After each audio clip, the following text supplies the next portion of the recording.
Hello everyone, welcome to my channel ईजान fan fiction. तो चलिए फ्रेंड्स, अब हम अपनी स्टोरी आई फाइंड यू का नेक्स्ट पार्ट शुरू करते हैं।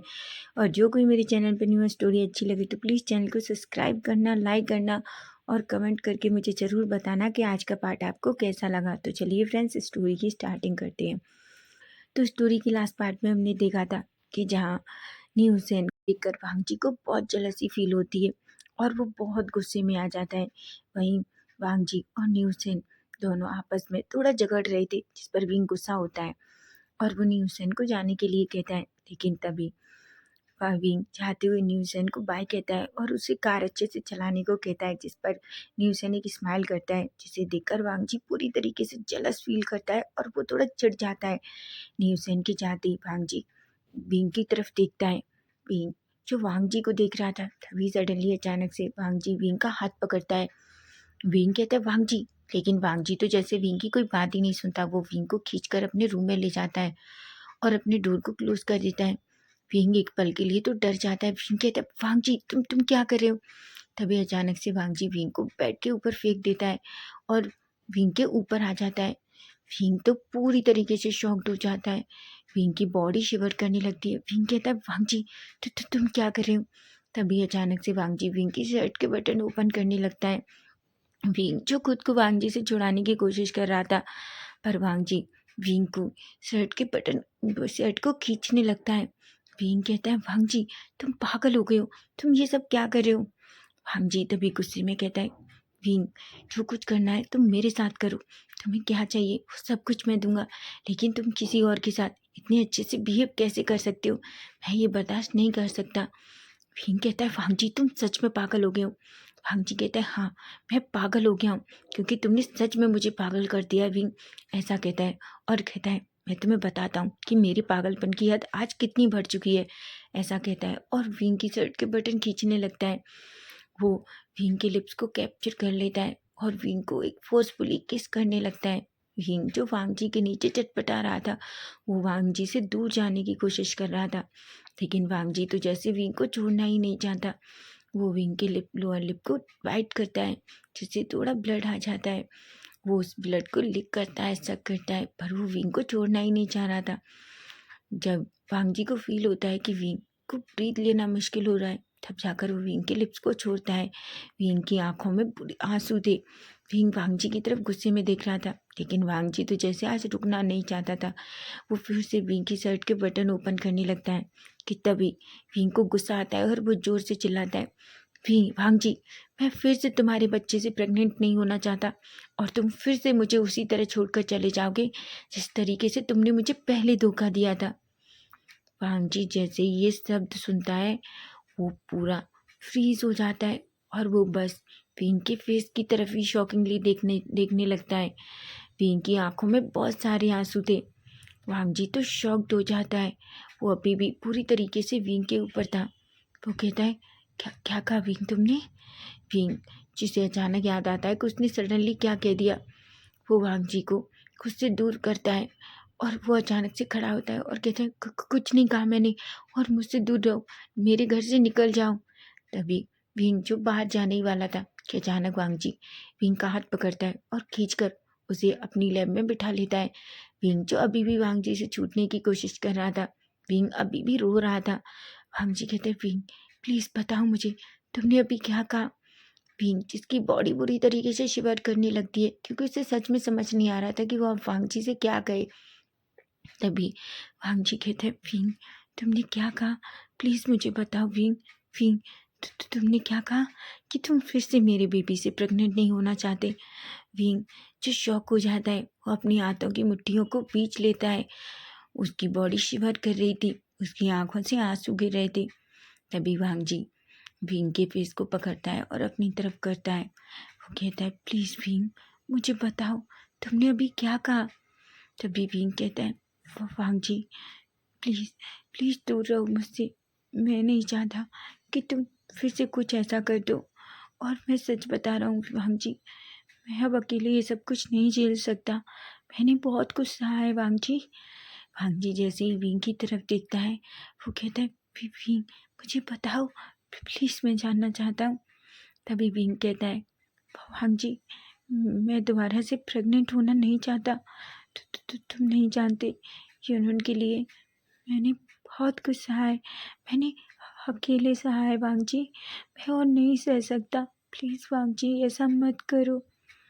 जैसे ही विंग ये कहता है, वांग जी कहता है, विंग तुम कहना क्या चाहते हो? प्लीज़ मुझे बताओ। मुझे कुछ भी समझ नहीं आ रहा। तभी विंग कहता है, वांग जी तुम हमेशा जानना चाहते थे ना कि यूनून की मॉम कौन है? वांग जी कहते हैं, ऑफ कोर्स विंग, मैं जानना चाहता हूँ। तभी विंग कहता है, वांग जी यूनून की कोई मॉम नहीं है। मुझे पता है। जब तुम्हें ये पता चलेगा तो तुम शायद मुझसे नफरत करो, तो तुम मुझे पसंद ना करो, लेकिन वांग जी यूनून को मैंने मैंने जन्म दिया है। वांग जी की आंखें बड़ी बड़ी हो जाती हैं और कहता है, क्या? विंग कहता है, हाँ वांग जी, यूनून तुम्हारी और मेरी बेटी है। वांग जी तो शॉक था। वांग जी शॉकिंगली विंग की तरफ देख रहा था। वांग जी की नज़रों को देखकर विंग एक पल के लिए तो डर जाता है, लेकिन तभी विंग कहता है, वांग जी तो तुम मुझे ऐसे क्यों देख रहे हो? मुझे पता है तुम्हें बहुत डिस्गस्टिंग फील हो रहा होगा ना कि मैं कैसा पर्सन हूँ जो एक बेबी को बर्थ दे सकता हूँ, लेकिन वांग जी ये सच है। मैंने यूनून को बर्थ दिया है और यूनून तो तुम्हारी और मेरी बेटी है। वांग जी अभी भी बस विंग की तरफ ही देख रहा था। वांग जी की ऐसी नज़रें विंग को सच में बहुत परेशान कर रही थी। तभी अचानक से वांग जी विंग के फेस को अपने करीब लाता है और उसके फोरहेड पे, आइज पे, चिक्स पे और उसकी लिप्स पे छोटे छोटे किसेस करने लगता है। विंग को तो कुछ भी समझ नहीं आ रहा था। तभी वांग जी कहते हैं, विंग तुम सच कह रहे हो ना? यूनून मेरी और तुम्हारी बेटी है ना? विंग तो समझ नहीं आ रहा था। वो वांग जी की तरफ देखने लगता है। तभी वांग जी विंग के चिक को टच करता है और उसे सहलाते हुए कहता है, विंग मुझे सच बताओ, प्लीज़ विंग सच बताओ, यूनून हम दोनों की बेटी है ना? विंग अब नज़र हाँ में हिलाता है। वांग जी कहते हैं, विंग मुझे कुछ समझ नहीं आ रहा, पर ऐसा कैसे हो सकता है? तुम एक मैन हो ना? तभी विंग कहता है, हाँ, पर कुछ मैन इतने स्पेशल होते हैं कि वो एक बेबी को बर्थ दे सकते हैं और शायद उनमें से ही मैं एक हूँ। विंग अपनी नज़रें नीची करता है। तभी वो वांग जी से कहता है, मुझे पता है वांग जी, मुझे देखकर तुम्हें बहुत अजीब फील हो रहा होगा। तभी वांग जी गुस्से में विंग का फेस ऊपर करता है और कहता है, तुम कैसी बातें कर रहे हो विंग? मुझे आखिर अजीब फील क्यों होगा? तुम नहीं जानते मैं कितना खुश हूँ ये जानकर कि यूनियन मेरी बेटी है। तुम पागल हो भीम। तुम ऐसा कैसे सोच सकते हो कि मैं डिस्गस्टिंग फील करूँगा? मैं तुमसे प्यार करता हूँ और मैंने हमेशा तुमसे प्यार किया है, और तुम कैसा सोच रहे हो कि मैं डिस्गस्टिंग फील करूँगा? वांग जी की बात सुनकर तो विंग की आंखें बड़ी बड़ी हो जाती हैं और वो शॉकिंगली वांग जी को देखता है। वांग जी कहता है, तुम मुझे ऐसे क्यों देख रहे हो? विंग कहता है, क्या तुम्हें ये अजीब नहीं लगा? विंग तभी वांग जी एक स्माइल करता है और कहता है, बिल्कुल नहीं विंग, तुम जानते हो। तभी विंग वांग जी के फेस की तरफ देखता है। वांग जी विंग को और टाइटली अपनी तरफ खींच लेता है और उसे बिल्कुल अपने चेस्ट से लगा लेता है। विंग अभी भी वांग जी की लैब में बैठा हुआ था। तभी वांग जी कहता है, तुम्हें पता है, जब मैंने फर्स्ट टाइम तुम्हारे टमी पर कट देखा, मुझे उसी टाइम कुछ शक हो गया था। उसके बाद तुम्हारी वो झूठी स्टोरियाँ जो तुम यूनून की मॉम के बारे में मुझे सुनाते थे, मुझे तभी शक हो गया था कुछ गड़बड़ है। उसके बाद मैंने इस बारे में सर्च करना शुरू किया, जहाँ मुझे पता चला कि कुछ मेंस भी प्रेग्नेंट हो सकते हैं। मुझे तभी शक हो गया था कि शायद यूनून को तुमने बर्थ दिया है, लेकिन विंग मैं इस बारे में श्योर नहीं था, इसलिए मैं सिर्फ तुम्हारे मुंह से सुनना चाहता था, समझे तुम? विंग जैसे ही वांग जी की ये सारी बातें सुनता है, उसकी आंखें बड़ी हो जाती हैं और वो कहता है, क्या क्या तुम्हें पता था? वांग जी कहता है, मैं श्योर नहीं था विंग, पर बस मुझे शक था, लेकिन अब मैं पूरी तरीके से श्योर हूँ कि यूनियन मेरी बेटी है। तभी विंग धीरे से भांग जी की चेस्ट पे हिट करता है और कहता है, तुम बहुत बुरे हो, तुमने अभी मेरे साथ क्या किया। भांग जी कहता है, सॉरी बेबी, मैं सच में बहुत जेलस हो गया था। विंग कहता है, मैं तुम्हारा बेबी नहीं हूँ, समझे तुम। भांग जी कहता है, विंग। विंग कहता है, तुम अगर ये सोचते हो कि मैंने तुम्हें माफ़ कर दिया है तो बिल्कुल नहीं, मैंने तुम्हें अभी भी माफ़ नहीं किया। भांग जी कहता है, पर विंग, मैं सच में जानना चाहता हूँ, आखिर आखिर तुम्हें कैसे पता चला। तभी विंग भांग जी की तरफ शॉकिंगली देखता है और कहता है, भांग जी, जिस दिन तभी भांग जी कहता है, विंग, मैं सब कुछ सुनना चाहता हूँ, यूनियन से रिलेटेड सब कुछ मैं जानना चाहता हूँ, प्लीज़ विंग, मुझे सब कुछ बताओ। लेकिन तभी भांग जी कहता है, लेकिन उससे पहले विंग, मुझे बताओ दादी कहाँ है। मैं जब से आया हूँ मैंने दादी को नहीं देखा। तभी विंग भांग जी की तरफ देखता है। विंग की आंखों से आंसू गिर जाते हैं और वो भांग जी की तरफ देख कर कहता है, भांग जी, दादी नहीं रही। भांग जी कहता है, क्या। विंग कहता है, हाँ, दादी नहीं रही। भांग जी कहता है, पर दादी को क्या हुआ। विंग कहता है, एक्चुअली जब मैं तुम्हारे पास मैंने तुम्हें लीजा को किस करते हुए देखा, तुम्हें पता है उस दिन मैं बहुत खुश था। मैं पूरा टाइम तुम्हारे साथ स्पेंड करना चाहता था, इसलिए मैं बहुत खुशी से उस दिन कॉलेज आया। लेकिन मैं वहीं जियांग से मिला। मैं और जियांग तुम्हारे पास ही आ रहे थे, लेकिन वहीं जब मेरी नज़र उस ग्राउंड पर पड़ी जहाँ तुम लीजा को किस कर रहे थे, मैं पूरी तरीके से टूट गया। मुझे कुछ समझ नहीं आया मैं क्या करूं। मैं बस गिनने ही वाला था कि जियांग ने मुझे संभाल लिया, लेकिन मैं वापस कॉलेज से भाग गया क्योंकि मुझ में इतनी हिम्मत नहीं थी कि मैं अब और कुछ देख सकूं। मैं सीधा घर गया, लेकिन मैं जैसे ही वापस घर आया मैंने दादी को देखा। मैं बहुत रोया। मैंने दादी को सब कुछ बताया। तभी हमने डिसाइड किया कि हम यहाँ से बहुत दूर चले जाएंगे। मैं तुम्हें देखना तक भी नहीं चाहता था। मुझे तुमसे बहुत नफरत होने लगी। मुझे खुद से भी घिन आने लगी कि मैंने तुम्हें कैसे खुद को टच करने दिया। मैंने तुम पर ट्रस्ट किया वांग जी जो बस विंग की बातें सुन रहा था। तभी विंग कहता है, उसके बाद हमने जल्दी से अपना सामान पैक किया। दादी ने कहा कि हम जल्दी से ये शहर छोड़ देंगे। उसके बाद हम सीधा बस स्टैंड गए जहाँ से दादी ने और मैंने बीजिंग जाने के लिए टिकट ली। हमें नहीं पता था वांग जी, यहाँ हमारा कोई नहीं था, हमारे साथ क्या होने वाला है। उसके बाद हम बीजिंग पहुँच गए, लेकिन तुम जानते हो हमारा कोई सहारा नहीं। हमारे पास ज़्यादा पैसे भी नहीं थे ताकि हम कहीं रुक भी सकें। मैं दादी मुझे देखने लगी। हम दोनों बहुत थक चुके थे। अचानक से दादी रोड पर बेहोश हो गई और मुझे कुछ भी समझ नहीं आ रहा था। मेरी आंखों से बस आंसू बह रहे थे। तभी एक कार सामने आती है और उसमें से एक पर्सन निकलता है। तुम जानते हो वो न्यू सेन था। जब मुझे किसी की ज़रूरत थी उस टाइम सिर्फ न्यू सेन था। उसने मेरी और दादी की कितनी हेल्प की तुम्हें पता भी है। तुमने पता है उसने मुझे और दादी को हॉस्पिटल पहुंचाया। वहाँ उसने दादी के पूरे इलाज का खर्चा उठाया। वहीं मैं भी बेहोश हो गया। लेकिन जब मेरी आइज़ खुली तो मुझे पता चला वांग जी कि मैं प्रेग्नेंट हूँ। मुझे कुछ भी समझ नहीं आ रहा था कि मैं क्या करूँ। वहीं जब दादी को ये पता चला कि मैं प्रेग्नेंट हूँ, वो ये सदमा बर्दाश्त नहीं कर पाई और वो चल बसी। वांग जी, तुम्हारी वजह से मैंने अपनी दादी को खो दिया। मैं तुम्हें कभी माफ़ नहीं करूँगा। विंग जो अभी भी बस रोए जा रहा था। तुम्हें पता है उसके बाद न्यूसेन ने मुझे संभाला।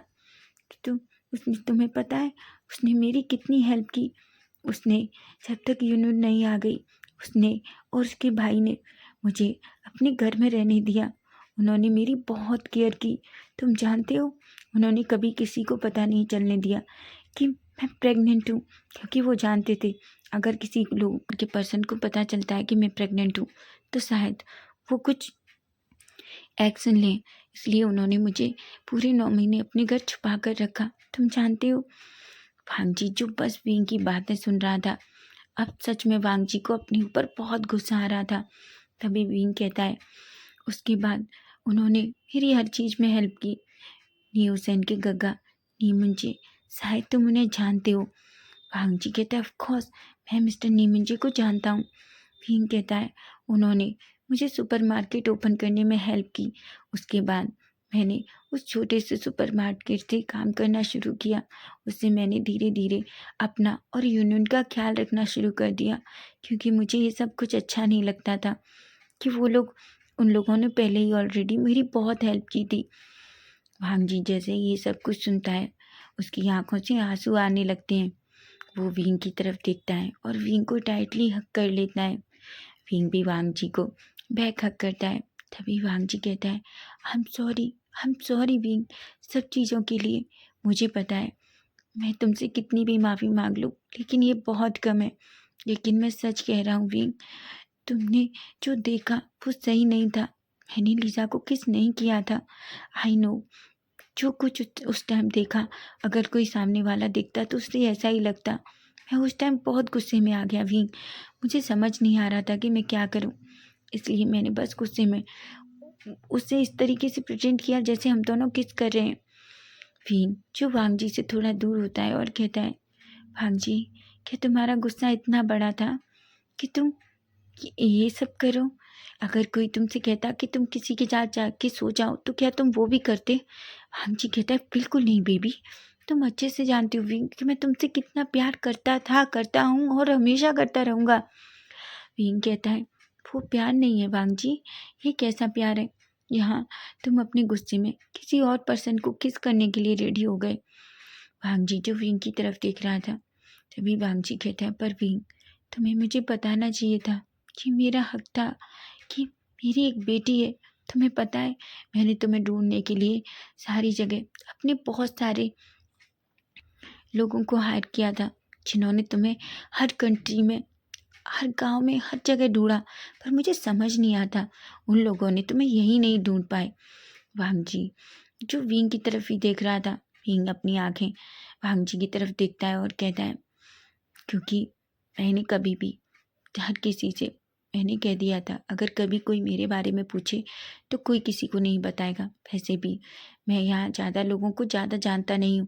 मेरा काम इतना है कि मैं सिर्फ अपना सुपरमार्केट चलाता हूँ और उसके बाद अपने घर घर से अपना सुपरमार्केट।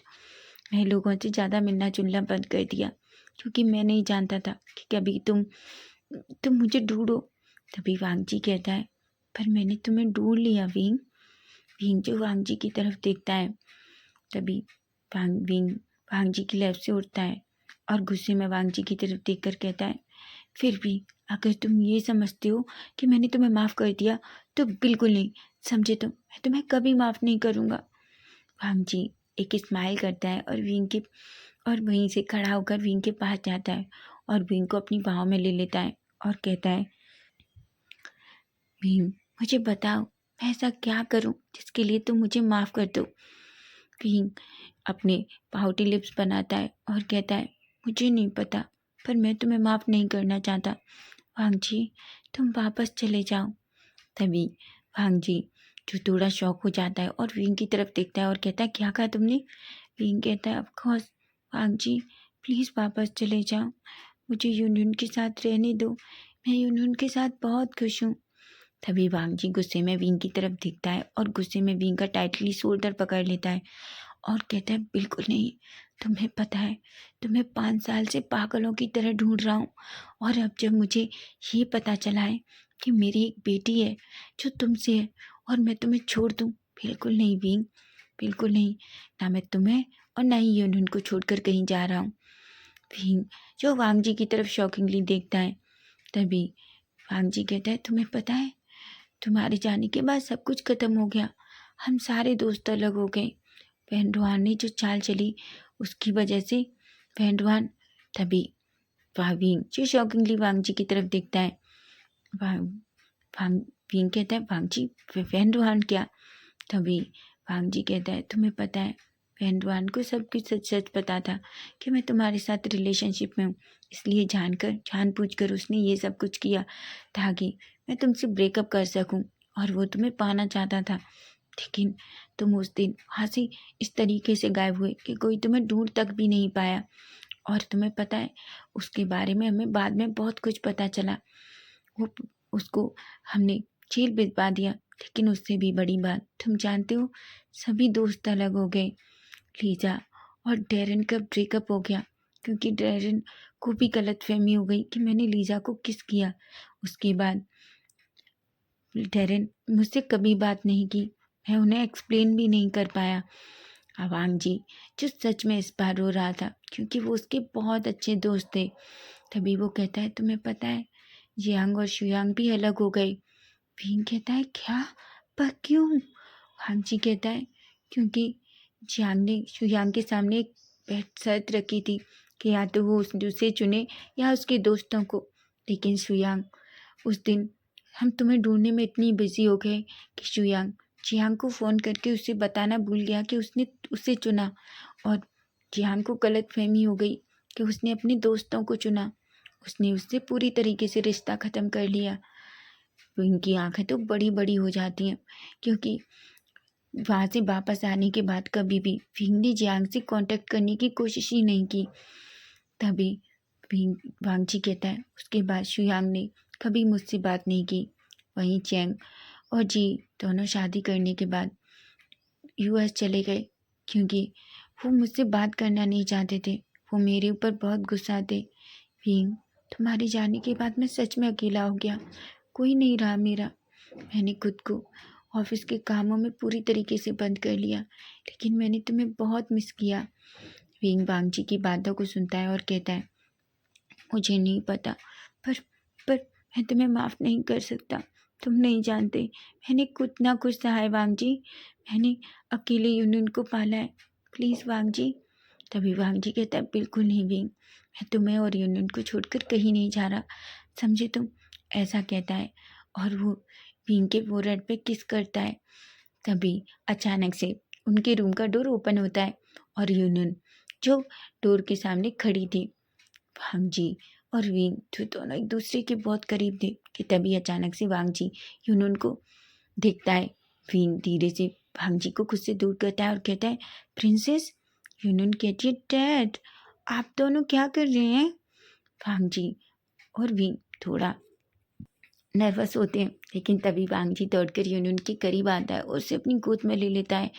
वो यूनियन के पूरे फोरहेड पे, आइस पे, चिक्स पर किस करता है। विंग जो बस वांग जी और यूनियन को ही देख रहा था, यूनियन जिसके फेस पे एक स्माइल थी। तभी यूनियन कहती है क्या आप डैडा और आप फिर से फाइट कर रहे थे। तभी वांग जी कहता है बिल्कुल नहीं, मैं तुम्हारे डैड से कैसे फाइट कर सकता हूँ, जबकि मैं तो तुम्हारे डैड से प्यार करता हूँ। यूनियन कहती है क्या। विंग की आंखें बड़ी बड़ी हो जाती हैं। विंग कहता है वांग जी। वांग जी एक स्माइल करता है और कहता है एक्चुअली तुम्हारे डैड बहुत अच्छे हैं ना। तभी यूनियन कहती है ऑफ कोर्स मेरे डैड है बहुत अच्छे हैं, ऐसा कहती है। तभी वांग जी के फेस पे एक स्माइल आ जाती है। वांग जी विंग की तरफ देखकर एक आंख मारता है और यूनियन को लेकर उस रूम से बाहर चला जाता है। विंग जिसके फेस पे भी एक स्माइल थी, लेकिन वो अभी भी थोड़ा डरा हुआ था क्योंकि उसे नहीं पता कि अब आगे उसके साथ क्या होने वाला है। क्या वो विंग को माफ़ करे या नहीं करे। उसके दिल में बहुत सारी बातें चल रही थी क्योंकि वो जानता है जितना सफ़र विंग ने किया है शायद उतना ही वांग जी ने भी किया है, और गलती विंग से भी हुई है। उसे वांग जी को बताना चाहिए था कि वो प्रेग्नेंट है। अब विंग को कुछ भी समझ नहीं आ रहा। वो वहीं उस पास में रखे बैठ के सोफे पे बैठ जाता है और अपने मन में सोचता है मैं अब क्या करूं। अब क्या मुझे वांग जी को माफ़ करना चाहिए। लेकिन तभी वो अपने मन में कुछ सोचता है और एक स्माइल करता है और कहता है इतनी आसानी से नहीं वांग जी, मैं तुम्हें इतनी आसानी से माफ़ नहीं करूँगा, समझे तुम। ऐसा कहता है और एक बड़ी सी स्माइल करता है। तो फ्रेंड्स नेक्स्ट पार्ट इसका हम कल देखेंगे। क्या विंग वांग जी को माफ़ करेगा, क्या विंग और वांग जी अब फिर से एक साथ होंगे। अगर आपको स्टोरी अच्छी लगी तो प्लीज़ चैनल को सब्सक्राइब करना, लाइक करना और कमेंट के थ्रू मुझे ज़रूर बताना। Bye bye, take care.